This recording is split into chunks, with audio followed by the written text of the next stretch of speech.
Hello. ഇപ്പം മഴ ആയതുകൊണ്ട് തന്നെ രാവിലെ നല്ല കാഴ്ചയാണ്. മുറ്റത്തിറങ്ങുമ്പോൾ ഒരു ചെറിയ തണുപ്പും ചെറിയ കാറ്റും ചെറിയ ചാറ്റൽ മഴയൊക്കെ ഉണ്ട് കേട്ടോ. അപ്പം മൊത്തം ഇലയാണ്. ഇനിയിപ്പം മഴയൊക്കെ തോർന്നിട്ട് കാർത്തിക്കിനെ സ്കൂളിലൊക്കെ വിട്ടിട്ട് വേണം ഇതെല്ലാം ഒന്ന് തൂത്ത് ക്ലീൻ ചെയ്ത് വൃത്തിയാക്കാൻ. അപ്പോൾ ഫസ്റ്റ് ഞാൻ ഇന്നും ചെയ്യുന്നത് അതുപോലെ തന്നെ അച്ഛനുള്ള കട്ടൻ ചായയാണ് കേട്ടോ. അച്ഛന് പണ്ട് മുതലേ രാവിലെ കട്ടൻ ചായ കുടിച്ചാണ് ശീലം. അപ്പോൾ അച്ഛൻ ഉറങ്ങുകയാണ്, ഞാൻ ചെന്ന് വിളിക്കുമ്പോൾ എണീക്കും. അച്ഛൻ അങ്ങനെ കട്ടൻ ചായ കുടിച്ചു കഴിഞ്ഞിട്ടാണ് പിന്നെ എൻ്റെ ബാക്കി പരിപാടി. അപ്പൊ ഇന്ന് നമുക്ക് ഇഡ്ഡലിയും സാമ്പാറുമാണ് കേട്ടോ. അതിനുള്ള പരിപ്പാണ് ഇതാ എടുത്തേക്കുന്നത്. ഈ ടിന്ന് ഞാൻ ആലപ്പുഴ മിസ്റ്റർ DIY പോയപ്പോൾ വാങ്ങിച്ചാണ്. നല്ലൊരു കണ്ടെയ്നർ ആണ് കേട്ടോ. പക്ഷെ താഴെ വീണ് ഡും, അത്രേ ഉള്ളൂ അതിന്റെ പരിപാടി തീരും. ഗ്ലാസ് ആയതുകൊണ്ട്. പിന്നെ എന്താ, പരിപ്പ് ആദ്യം ഞാൻ വേവിക്കും. വെള്ളവും ഉപ്പും കൂടെ ഒഴിച്ച് ആദ്യം അങ്ങ് വേവിക്കും. ഞാൻ തലേദിവസം ഒന്നും പരിപ്പ് വെള്ളത്തിൽ ഇടാറില്ല കേട്ടോ. പിന്നെ ഈ വീഡിയോയ്ക്ക് വേറൊരു പ്രത്യേകതയും കൂടെ ഉണ്ട്. ഞാൻ എല്ലാവരും ഈ ഗിവ് അവേ കൊടുക്കുമ്പോൾ ഞാനും ആഗ്രഹിച്ചിട്ടുണ്ട് ഒരു ഗിവ് അവേ കൊടുക്കണമെന്ന്. അപ്പോൾ എനിക്ക് 308 സബ്സ്ക്രൈബേഴ്സ് എന്ന് പറയുന്നത് തന്നെ എന്നെ സംബന്ധിച്ച് വലിയൊരു കാര്യമാണ്. എൻ്റെ ഈ ജേർണിയിൽ ഒരുപാട് പ്രതിസന്ധികളും വെല്ലുവിളികളും നേർന്നതായിരുന്നു എൻ്റെ ഈ ഒരു ജേർണി. അപ്പോൾ ഇത്രയും കുറച്ച് നാളിനോടകം എന്നെ വിശ്വസിച്ച് സബ്സ്ക്രൈബ് ചെയ്ത എല്ലാവർക്കും പറ്റിയില്ലെങ്കിലും 500 സബ്സ്ക്രൈബേഴ്സ് ആകുമ്പോൾ ഞാൻ 3 പേർക്ക് ഒരു ഗിവ് അവേ കൊടുക്കണം എന്ന് വിചാരിക്കുന്നുണ്ട്.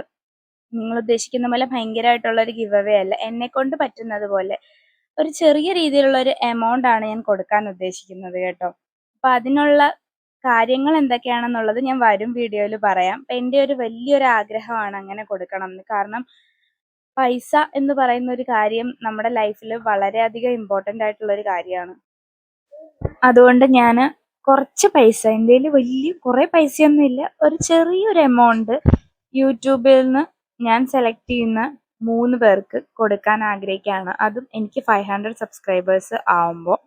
അതെൻ്റെ ഒരു വലിയ ആഗ്രഹമാണ്. അപ്പം എന്നെ ഇതുവരെ സപ്പോർട്ട് ചെയ്തവർക്ക് എല്ലാവർക്കും നന്ദിയുണ്ട് കേട്ടോ. അങ്ങനെ അപ്പം നമുക്ക് ഇന്നത്തെ വീഡിയോയിലേക്ക് കിടക്കാം. അങ്ങനെ പിന്നെ ഞാൻ സാമ്പാറിനുള്ള കഷ്ണങ്ങളെല്ലാം റെഡിയാക്കി അതും കുറച്ച് ഉപ്പും മഞ്ഞപ്പൊടിയും ഒക്കെ ഇട്ട് എല്ലാം സെറ്റ് ചെയ്ത് വെച്ചു കേട്ടോ. അത് കഴിഞ്ഞ് ഞാൻ കുറച്ച് നേരം പ്രകൃതി ഭംഗി ആസ്വദിക്കാൻ വെളിയിൽ പോയി ഇങ്ങനെ നിൽക്കുകയാണ്. ഈ മഴ സമയത്ത് ഇങ്ങനെ പുറത്തിറങ്ങി നിൽക്കാൻ നല്ല രസമാണല്ലോ. അങ്ങനെ കുറച്ചു നേരം മഴയൊക്കെ കണ്ട് ഇഡ്ഡലിയും സാമ്പാറും വേവുന്നത് വരെ പ്രകൃതി ഭംഗി ആസ്വദിച്ചുകൊണ്ട് ഞാൻ വെളിയിൽ നിൽക്കുകയാണ് കേട്ടോ. ഇനി അടുത്ത പരിപാടി എന്താണ് എന്ന് ആലോചിച്ചുള്ള നിപ്പാണ് കേട്ടോ നിങ്ങൾ ഈ കാണുന്നത്. എന്നെപ്പോലെ ഇങ്ങനെ മഴ ആസ്വദിച്ച് നിൽക്കുന്ന ആരെങ്കിലും ഉണ്ടോ? അങ്ങനെ അതൊക്കെ കഴിഞ്ഞ് പിന്നെ രാവിലത്തെ ബ്രേക്ക്ഫാസ്റ്റും കാര്യങ്ങളും എല്ലാം കഴിഞ്ഞിട്ടുണ്ട്. പിന്നെ കാർത്തിക്കിനെ ഫോട്ടോ എടുക്കുന്നതാണ്, അതൊരു ടാസ്ക് ആണ് കേട്ടോ. അങ്ങനെ അതും കഴിഞ്ഞിട്ടുണ്ട്. പിന്നെ കാർത്തിക്കും കൃതികയും എല്ലാം പോയി കഴിഞ്ഞാണ് ഞാൻ പിന്നെ സ്വസ്ഥമായിട്ടിരുന്ന് പേപ്പർ വായിക്കുകയാണ് കേട്ടോ. അപ്പോൾ ഇന്നത്തെ വീഡിയോ ഇത്രയേ ഉള്ളൂ. അടുത്തൊരു വീഡിയോ ആയിട്ട് കാണുന്നത് വരെ ബായ്.